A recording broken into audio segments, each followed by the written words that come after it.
Oke, Assalamualaikum warahmatullahi wabarakatuh. Di sini kami dari kelompok 7 akan mempresentasikan hasil dari kerjasama kami yang membahas topik tentang alat-alat plumbing yang akan digunakan di pembangunan. Sebelumnya di eh, kelompok kami ini di Indra Manida Ginting, ada saya sendiri Muhammad Sitar Kusuma, ada Muhammad Furkan Tani, ada Siti Hamna, dan Yanti Aini. Oke, selanjutnya akan dijelaskan oleh kawan saya Yanti Aini. Baik, apa itu alat plumbing? Alat plumbing merujuk pada perangkat dan komponen yang digunakan dalam sistem perpipaan untuk mengalirkan air bersih, pengolahan limbah, dan memastikan fungsi sanitasi yang efisien dan bangunan. Alat ini mencakup berbagai jenis pipa, keran, katup, sambungan, dan aksesoris lainnya yang bekerja sama untuk mendukung sistem perpipaan. Selanjutnya, ada kualitas alat plumbing. Untuk memenuhi syarat alat plumbing maaf, bahan yang digunakan sebagai alat plumbing harus memenuhi syarat-syarat berikut. Yang pertama, tidak menyerap air atau sedikit sekali.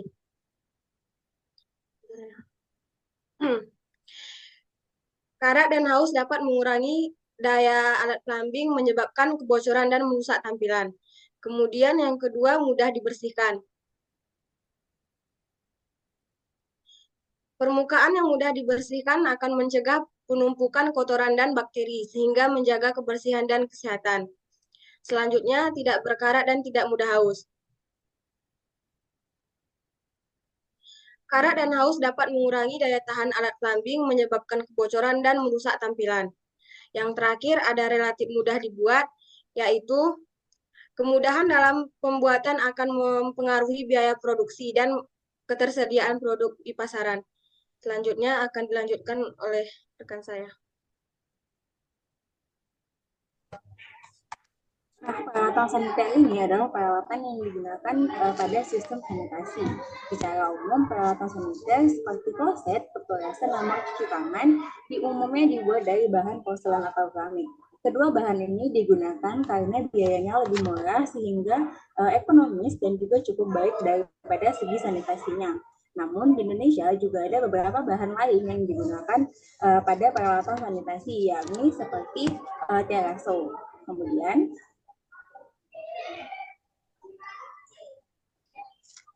ada beberapa jenis peralatan saniter, yakni kloset dan peturasan yang akan kita bahas selanjutnya.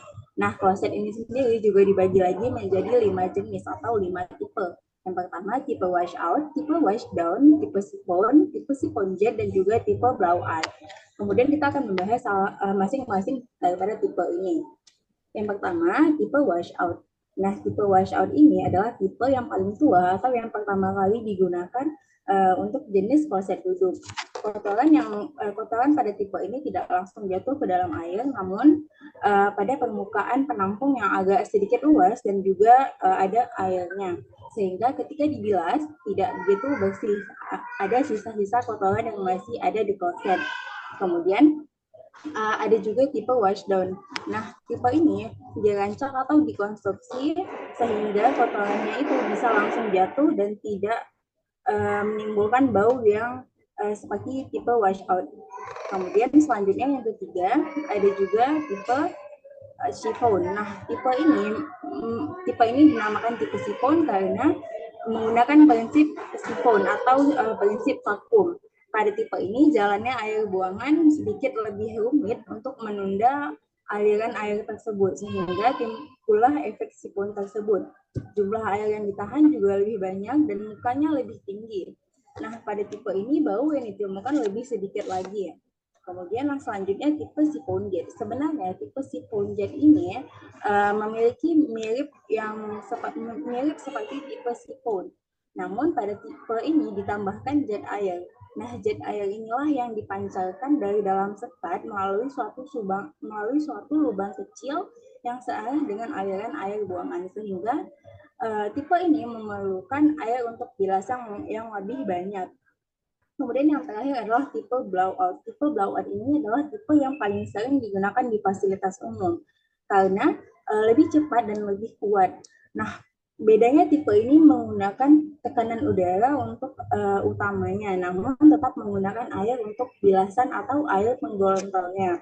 Nah, tipe ini namun kekurangannya lebih menggunakan banyak air dan juga menimbulkan suara yang lebih berisik, namun menimbulkan bau yang lebih sedikit juga. Kemudian bisa kita lihat pada gambar ini adalah kelima tipe yang telah kita bahas tadi. Pada gambar ini kita bisa lihat bahwa gambarnya berbeda-beda sesuai dengan pembilasan airnya.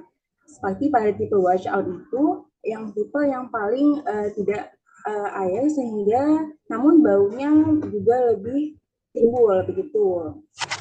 Selanjutnya kita masuk ke jenis peralatan saniter yang kedua, yakni peturasan. Atau peturasan ini biasa lebih dikenal dengan urinoir. Teman-teman bisa lihat pada gambar ini adalah alat sanitasi yang biasanya digunakan oleh laki-laki. Nah, alat ini atau peralatan ini hanya bisa digunakan untuk membuang air kecil. Berdasarkan konstruksinya, memang mirip seperti kloset, dan yang paling banyak digunakan adalah yang seperti tipe washdown. Di tempat umum biasanya dipasang di dinding dan berbentuk seperti talang.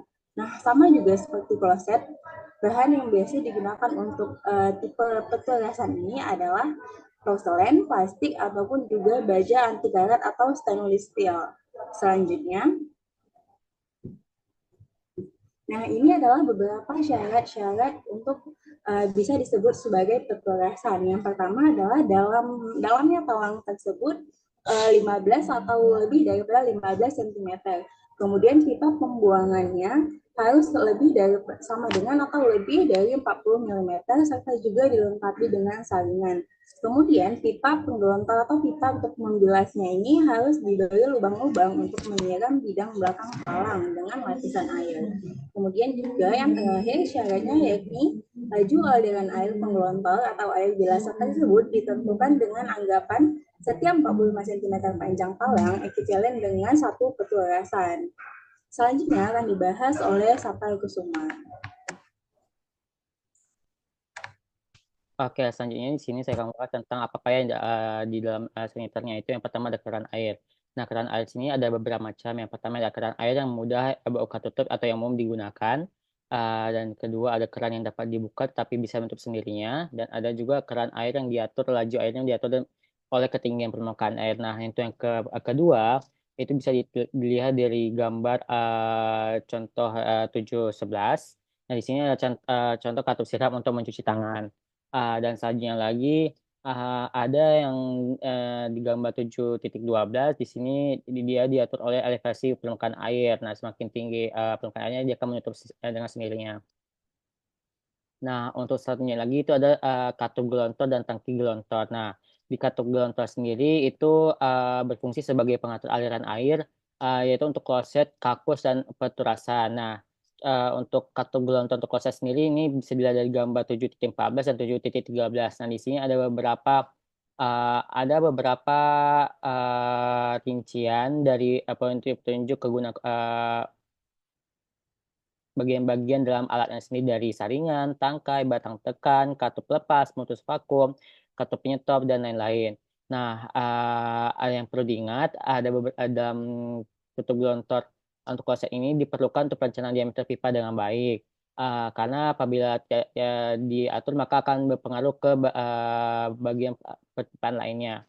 Dan selanjutnya dari katup ini dia menimbulkan suara yang berisik ketika digunakan dan juga membutuhkan perawatan yang terlatih. Oke. Selanjutnya yang sebelah itu gambar 7.15 ini adalah jenis katup gelantung untuk kloset yang lebih menghemat sebanyak 13% berdasarkan pernyataan si pembuat. Mungkin dari berdasarkan gambar sebelumnya itu nampak terlalu banyak berbeda, tapi dari berdasarkan kenyataan pembuatan sendiri ini dapat menghemat air sebanyak 13% dari biasanya. Oke, selanjutnya itu ada yang digambar ini adalah pemecah vakum. Nah, fungsi pemecah vakum ini untuk mencegah adanya timbulnya efek aliran balik dari air kotor ke dalam sistem pipa air bersih. Makanya diperlukanlah pemecah vakum pada katup gelontor. Pemecah vakum sini bisa dilihat dari gambar sebelumnya tadi di gambar 7.13. Di sini ada pemutus vakum yang digambarkan di sini. Oke, selanjutnya ada katup gelontor untuk penturasan. Nah, fungsi ini sama seperti untuk kloset, tapi bedanya ini air yang dialirkan itu ada sekitar 5 liter untuk 10 detik. Dan biasanya sendiri untuk katup gelontor untuk penturasan ini tidak dialirkan secara otomatis, diperlukan proses secara manual. Nah, untuk katup gelontor sendiri ini seharusnya untuk satu penturasan saya tidak boleh digunakan untuk melayani lebih dari satu penturasan, kecuali memenuhi syarat dari tangkinya ataupun dari uh, uh, peterasan dan gelontornya. Bisa dilihat dari gambar 7.17. Oke, selanjutnya akan jelaskan kawan saya. Baik, selanjutnya ada tangki gelontor. Tangki gelontor tersebut terbuat dari bahan porselen ataupun plastik. Tangki gelontor terdiri dari dua jenis, yaitu tangki gelontor otomatis dan tangki gelontor manual. Kapasitas tangki gelontor ini berkisaran 4-5 liter dengan laju aliran maksimum 50 liter per detik. Tangki gelontor bisa melayani 2-5 peterusan. Frekuensi pengelontorannya bisa mencapai 5-12 kali per jam. Nah, tangki gelontor ini terbagi menjadi dua, yaitu tangki gelontor atas dan tangki gelontor bawah ataupun tangki gelontor rendah. Selanjutnya,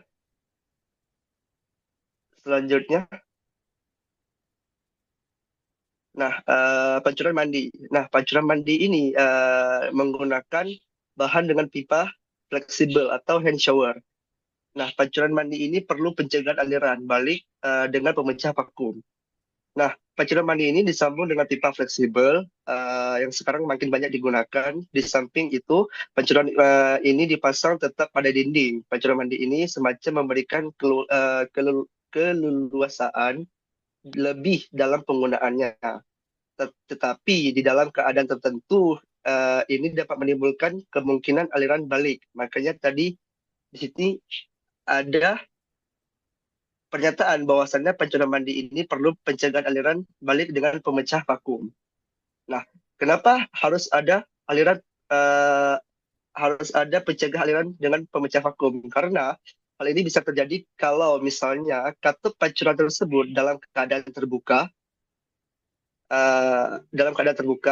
dan kepala pancurannya itu kebetulan terbenam di dalam bak mandi. Nah, apabila itu terjadi dan di dalam pipa air panas ataupun air dingin kepancuran terjadi dalam tekanan negatif, air bekas yang ada di dalam bak tadi itu dapat tersedot balik ke dalam pipa dan dapat mencemari air bersih yang ada di dalam pipa.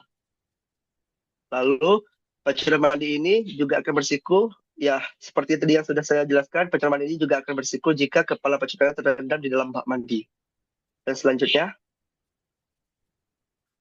ada pancuran minum. Nah, pancuran minum ini berjenis pedestal berdiri, dapat dilihat pada gambar 7.20, dan keran minum yang tegak lurus dapat dilihat pada gambar 7.21. Nah, pancuran minum di dalam atau di luar gedung, di mana air yang disediakan memenuhi persyaratan untuk minum. Seringkali dipasang pancuran untuk minum. Jenis yang lain yang memancarkan airnya tegak ke atas, kepala pancuran tempat air keluar dapat terkena air yang jatuh dari mulut orang lain. Nah, makanya di poin kedua ini, pancuran air minum juga perlu didesain khusus untuk mencegah kontaminasi dari mulut pengguna. Lalu, yang ketiga, kepala pancuran harus lebih tinggi agar tidak jatuh terkena mulut orang yang sedang meminumnya. Baik, selanjutnya akan dilanjutkan oleh kawan saya Siti Irhamna. Baik, selanjutnya adalah perlengkapan tambahan, yang dimana perlengkapan tambahan itu harus diperlukan untuk alat plumbing, yaitu contohnya tempat duduk yang jongkok, yaitu harus nyaman bagi yang menggunanya. Terus bentuk tempat duduknya sebaiknya memiliki desain yang memungkinkan semua orang dapat digunakan. Lanjut.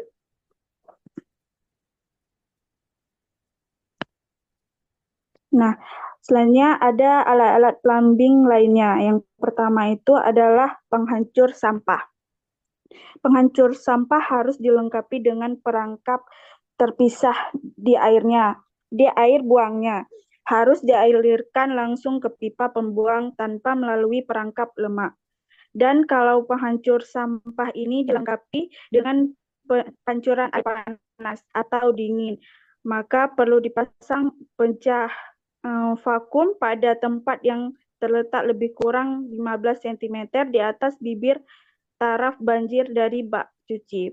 Yang kedua ada mesin pencuci piring, yang dimana di dalam mesin pencuci piring ini harus mencegah kemungkinan timbulnya aliran balik, yang dimana perangkap terpisah harus dipasang pada sisi pembuangnya dan diterapkan sistem buangan tak langsung. Yang ketiga ada mesin cuci. Mesin cuci ini harus dipasang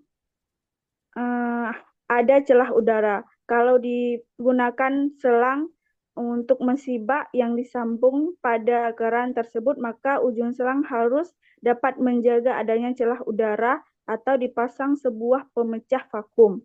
Hal ini semua untuk mencegah timbulnya kemungkinan aliran terbalik dari air dalam mesin cuci tersebut. Yang terakhir ada kloset yang hemat air, yang dimana jumlah air dan laju aliran harus terkontrol dan lontor kloset tergantung pada jenis tipe yang dibuat oleh pabrik.